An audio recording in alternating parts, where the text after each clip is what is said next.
Hello student, आज हम इस क्लास के अंदर एमएससी एमए मैथमेटिक्स प्रीवियस की बात करते हैं। तो उसके पेपर फर्स्ट की बात करेंगे स्टूडेंट। तो यूनिट फर्स्ट है मॉर्फिज्म की यूनिट, मॉर्फिज्म कह सकते हैं या ग्रुप मॉर्फिज्म। तो स्टूडेंट सबसे पहले मॉर्फिज्म बात आती है तो सबसे अपने जहन में आती है होमोमॉर्फिज्म। होमोमॉर्फिज्म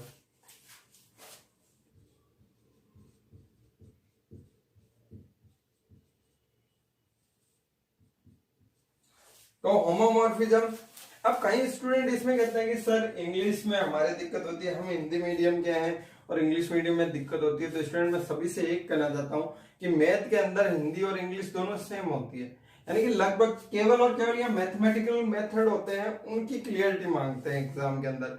आपको भाषा से लैंग्वेज से उतना रिलेटेड नहीं करते, आपको वहां थॉट होना चाहिए, आपके पास जो थॉट लिखते हो वहां पे वो करेक्ट होना चाहिए। तो एग्जामिनर कॉपी चेक करेगा तो वो आपके थॉट देखेगा कि थॉट आपने सही लिखा या नहीं लिखा, जो आपका मेथड है वो सही है या नहीं है। वहां पे इंग्लिश में और अपने मैथ में ज्यादातर होते हैं वो सिंबल से हम मैथ लिखते हैं, तो ज्यादातर इंग्लिश के वर्ड होते हैं उनको सिंबल से यूज, जैसे सच दैट है तो एसटी से लिखते हैं अपन, देयर एग्जिस्ट है तो देयर एग्जिस्ट का सिंबल लगा देते हैं, एवरी एलिमेंट्स है तो उनके लिए। तो इस प्रकार से आप बस थोड़ा सा थॉट होना चाहिए और छोटे सेंटेंसों में हमें इंग्लिश को लिखना है, तो बहुत ही इजी हो जाता है हमारे लिए। तो देखो सबसे पहले बात करेंगे तो होमोमॉर्फिज्म, और हिंदी में गए तो समाकारिता।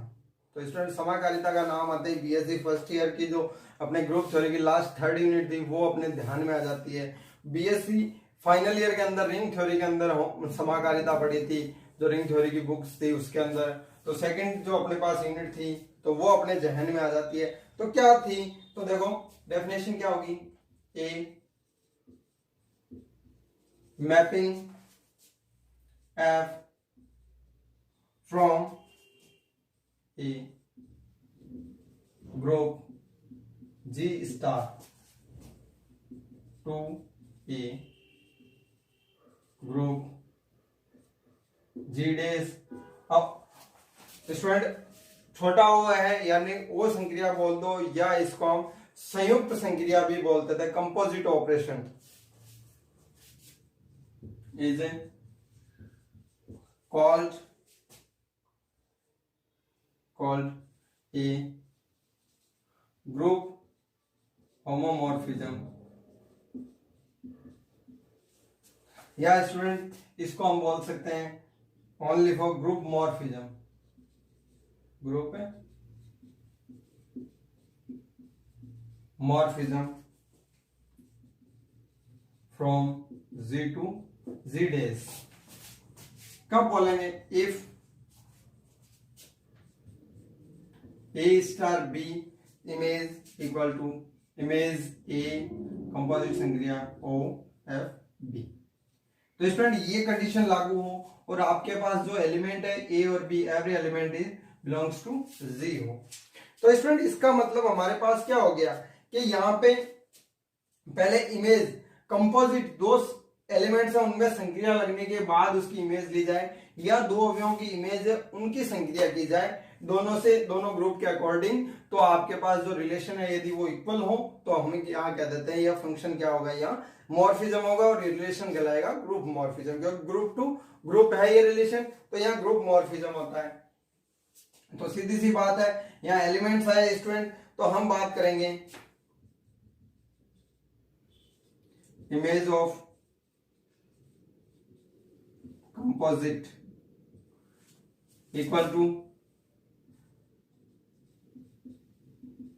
composite of image।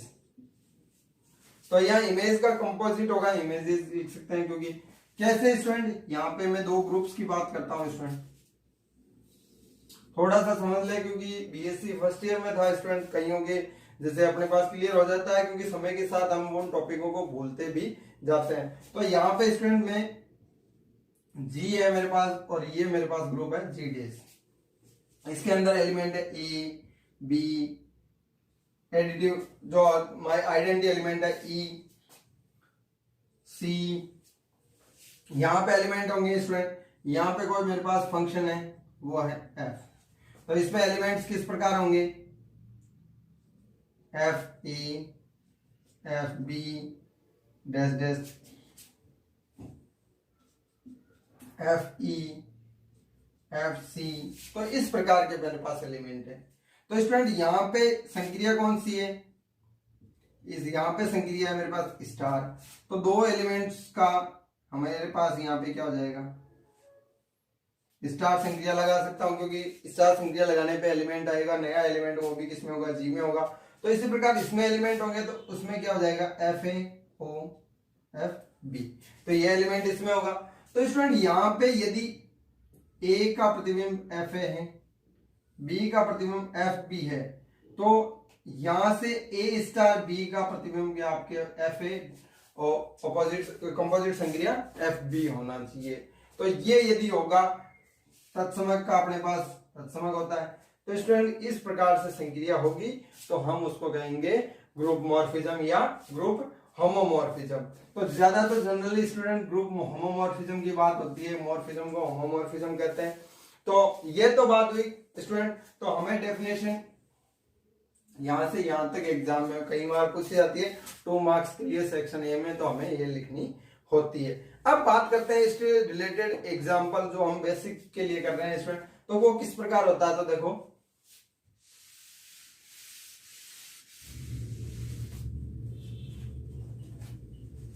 जैसे मैं एक एग्जांपल लेता हूं स्टूडेंट कि the mapping F of R plus to R not, यानी कि non zero elements and cross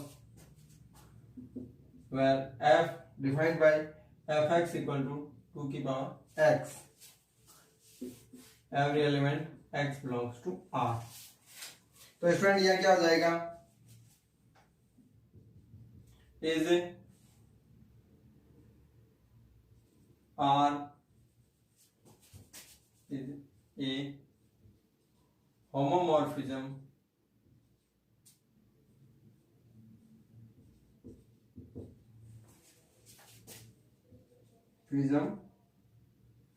और नॉट। तो इज एफ। तो स्टूडेंट यहाँ पे अपने को फंक्शन दिया गया है एफ आर से आर नोट पे प्लस संक्रिया से क्रॉस संक्रिया के लिए, तो वहां पे हमें देखना है ये होमोमॉर्फिज्म है या नहीं और नॉट। तो ये किस प्रकार से हम ऐसे क्वेश्चनों को सॉल्व करेंगे स्टूडेंट। सबसे पहले बात आ जाती है कि जी स्टार से जी डैश ओ संक्रिया पे किस प्रकार F A star B equal to F A O संक्रिया एफ बी, इस प्रकार से ही अपने पास होमोमॉर्फिज्म की डेफिनेशन थी। स्टार संक्रिया की जगह प्लस संक्रिया एंड ओ संक्रिया की जगह हमें क्रॉस संक्रिया दी गई है। तो इसके अकॉर्डिंग डिफाइंड होता है या नहीं होता है। तो सबसे पहले हम देखते हैं इसके लिए, देखो तो for any x1 x2 belongs to R, कोई दो रियल नंबर लिए x1 और x2, तो उनके लिए देखते हैं स्टूडेंट प्लस संक्रिया, तो x1 प्लस x2। तो यहां से क्या आ जाएगा स्टूडेंट, देखो 2 की पावर x1 प्लस x2। ये किस प्रकार डिफाइन होता है, 2x1 डॉट 2x2, क्योंकि जब आपके पास बेस सेम हो तो पावर ऐड होती है। तो इसके अकॉर्डिंग ये किसका आंसर हो गया, fx1 डॉट fx2, यानी डॉट या क्रॉस प्रोडक्ट एक ही बात है। तो यहां से हमारे पास हम कह सकते हैं f is homomorphism on r plus 2 R not cross. तो ये अपने पास रिजल्टेंट आंसर आ गया स्टूडेंट। तो इस प्रकार से हम इसके लिए बातें कर सकते हैं कि होमोमॉर्फिज्म होगा तो वो किस प्रकार होगा। तो स्टूडेंट ये तो अपने पास बात हुई।